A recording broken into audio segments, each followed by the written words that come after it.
Imperfection brings us to early Season 7. In fact, it's just after the disastrous, ridiculous, idiotic conclusion to Unimatrix Zero, to give you more Borg in case you weren't Borged out already. It's not the same as before, though, thankfully. In fact, it's a case of Borg downsizing. Those 4 Borg kids that were on board, well, 3 of them are being dropped off to live out their lives in much safer circumstances than a ship whose captain thinks deliberately getting herself assimilated is a good plan. Now, you might be saying, Chuck, 4 kids? Well, what about the baby? You've forgotten about the baby. To which I say, so did the writers.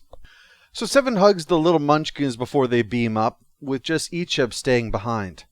But 7 then immediately intends to shut down the kid's alcove to conserve power, while lecturing Icheb on controlling his emotional reaction. Except he notes that she's shedding a tear herself. She just brushes that off as a malfunction, and goes to see the doctor, in fact, who lectures her about not being so resistant to natural feelings and admitting the idea of the children leaving emotionally overwhelmed her, as it would most anyone. Well, 7 isn't most anything, unless you want to say most provocatively dressed. So the doctor confirms that, yes, the tears were actually a malfunction, her cortical node not working right. Have you experienced any other malfunctions lately? Headache, dizziness, diminished motor function? No. That was a little too quick. Fess up, how embarrassing is it? Is it incontinence bad, or is it chronic flatulence bad? 7 promises to keep the doctor appraised in the future, but she insists that the doctor keep this from Janeway. Let her know that 7 is sick and she'll start stripping the drone for parts. I bet that ocular thing would make a great ashtray. Meanwhile, Icheb would like to start working on the bridge. That's where all the interesting stuff happens. But that requires taking the entrance exam for Starfleet Academy, or being a member of the Maquis, or just being a smelly bum they found in a nearby garbage scow. Let's admit it, the bar's pretty damn low for bridge duty on Voyager. 7 approves, but has to cut their time short because something's crawling around under her skin, and she figures she better go sleep that off. Only she can't regenerate. The cortical node is so buggy now, it can't integrate with her alcove. So she heads to the mess hall and downs glass after glass. Not an unusual sight around here.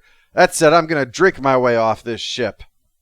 Neelix swings by, disapproving of course. Let me make you one of my Talaxian omelets. It may not have as many enzymes. But I spitting it often enough that it's not really a problem. Well, all too soon she collapses, and Neelix has to reluctantly reset the timer on the wall, saying X days since we called for a medical emergency in the mess hall. Which is a shame because he was about to change it to 3 for the first time this morning. The cortical node is having problems. It's no longer able to regulate 7's implants, and the doctor can't remove all of them. Some of them, there's just no doing without. It's ridiculous to think that you can safely remove every last Borg implant. Like we already did. Last episode. 3 times. 7 figures that the node will just repair itself, but the doctor says, if anything, the problem is getting worse rather than better, and 7 is having trouble facing the prospect of her own mortality. Well, Janeway isn't going to let her number 1 flunky die like this, so she orders the ship to head for the debris from a Borg ship they'd passed a few days ago. But she'll take it the last leg personally on a shuttle. With all due respect, the last time you took the Delta Flyer to confront the Borg, it ended up in a couple thousand pieces. Yep, this and a later episode are switched around, so consequently, the Delta Flyer is used before they've actually built it. But keep in mind, this is the same show that had a design meeting to discuss building a ship that was already finished. So, I'd like to say this surprises me, but really, it doesn't. It just induces a heavy sigh. I have so many of those. Anyway, at everyone's insistence, Janeway will be accompanied by Tom and Tuvok, although they run into Icheb on the way, wanting to know if he can join Starfleet. I'm sorry I bothered you. Obviously no one's told you. Told me what? You're annoying. Seriously, head down to the morgue and see if you can learn something about being interesting from one of the cadavers. No, I was hoping to enter the academy. I think I can better Starfleet. That's a coincidence. I joined the academy because I thought I could best Starfleet. When Icheb learns what's going on, he volunteers to go along, since he has Borg experience after all, but Janeway's not letting him. So he tries heading to sickbay to visit 7, and she tells him to piss off. All in all, Icheb is just getting crapped on in every way today, which makes sense because Harry has a whopping 2 lines this entire episode, and it's got to land someplace, right? The doctor takes Icheb aside and explains not to take this personally. Seven's ire is not reserved for him. Right now, thanks to a sense of helplessness and embarrassment, she just hates the universe. Which again makes me think of Harry, except it's the other way around. So the Delta Flyer reaches the debris field, and Janeway and Tuvok beam over to find themselves a drone. Sure enough, there's one nearby with an intact cortical node, so they harvest that sucker faster than the doctor could with his ice cream scoop. And nice timing, because company has arrived. But fake out, it's not Borg coming to reclaim their dead and materials like usual. No, this time it's Scavengers, who see our trio as intruders on their rightfully claimed stuff. Things quickly get violent, and Tuvok gets shot, point blank, center of mass. So naturally, he's dead. I mean, barely injured. Paris rescues them both so that we can have the daring escape from the Scavengers, but we got away with the prize. Seven just might be saved. Delivery for 7 of 9. And not a moment too soon. Let me remind you, Neelix, there is not enough Romulan ale for this to ever happen.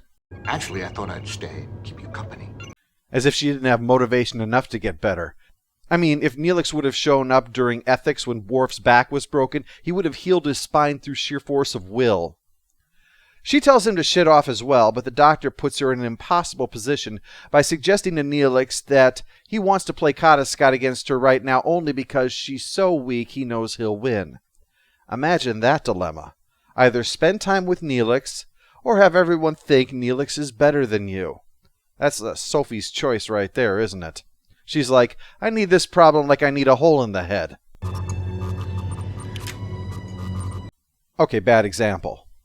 Well, this is it. Time for the brain surgery. The doctor to perform, with all his medical knowledge, Paris to assist because of his years of tutelage, and Janeway to handle the systems because no one knows better about inserting things into people's brains when they're knocked out. I'm just disappointed I didn't get to break out Rusty, my favorite drill. They pull out the old one, transferring control of her implants temporarily to the computer, but it's having trouble. A computer that's a fusion of biomass and circuits, trying to help a person who's a fusion of biomass and circuits. You'd think it'd be easy, wouldn't you? Well, things go badly, the node is rejected, and Seven dies, refusing to let the hit with the paddles thing save her. But it's all just a simulation. They thought maybe that they should practice it a few times before doing it for real, which is good advice, especially since we just saw how well that operation went. Janeway is incensed, but the truth is the truth. A node from a dead drone just won't work. It's been inactive too long. They just can't get it to work. So Janeway plans to take one from a live drone instead. But the doctor points out that's a terrible, no good, horrible, very bad plan. So it's back to sickbay for the bad news. How does Scott? I should have seen that coming.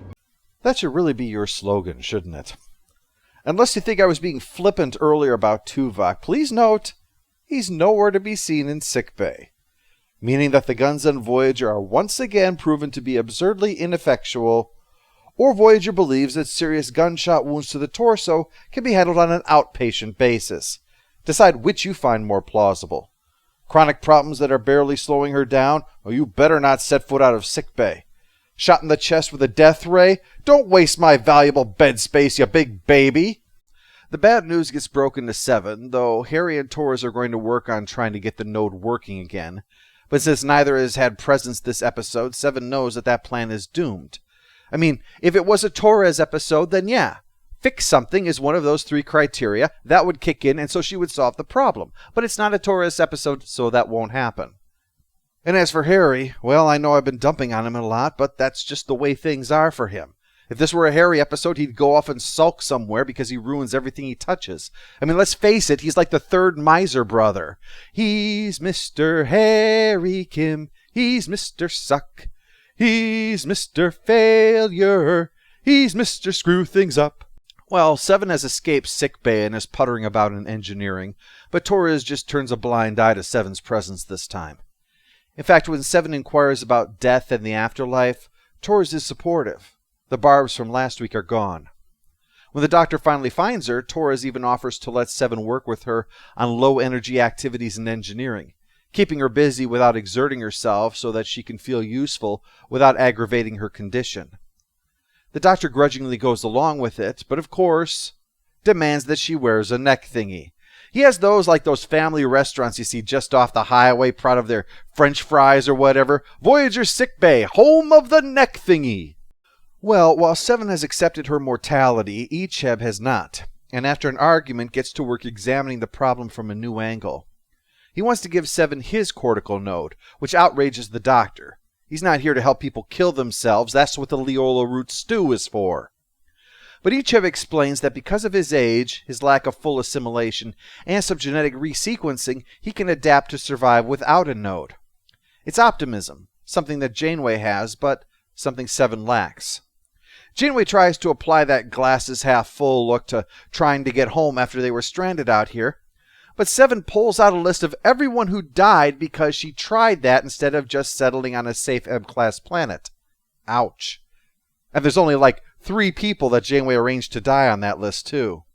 Seven's opinion is that Janeway is going to be more affected by her death because she has demanded a great deal of personal attention in an attempt to reclaim Seven's humanity. And so between that and Seven's inability to achieve that goal, Janeway will likely be bothered. Like one from last week, she considers her success on whether or not her worth measures up.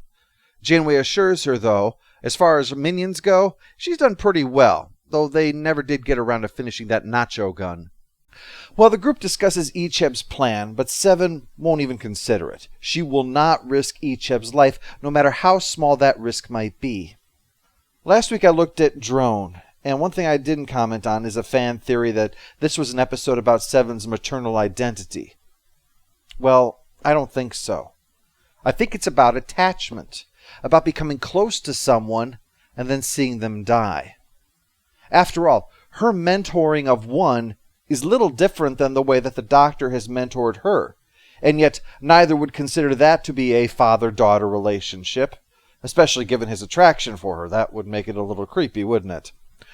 That was an early example of Seven being close to someone and watching them die to save her and everyone else on Voyager.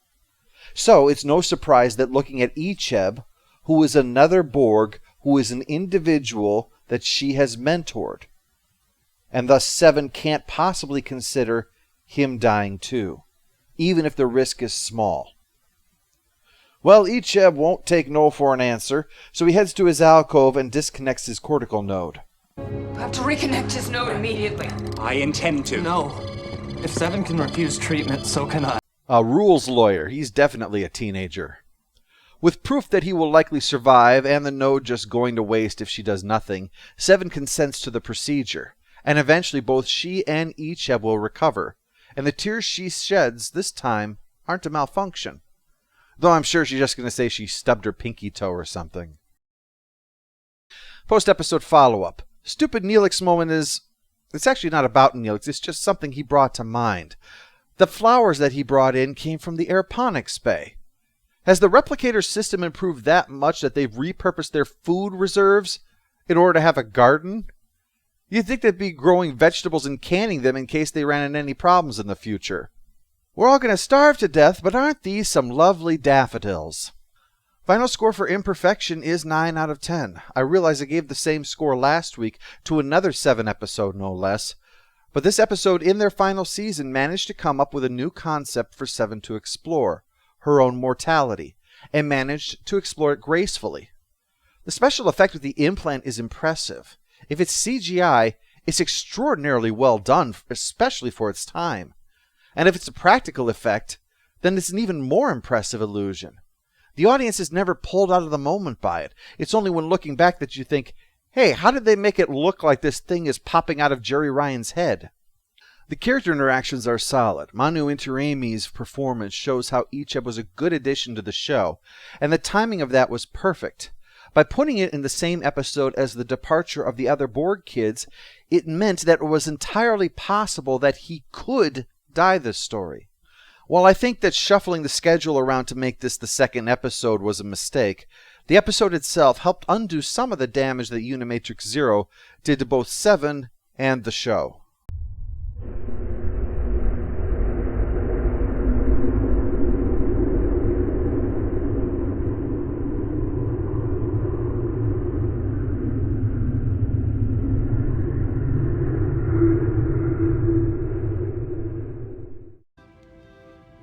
I'm afraid.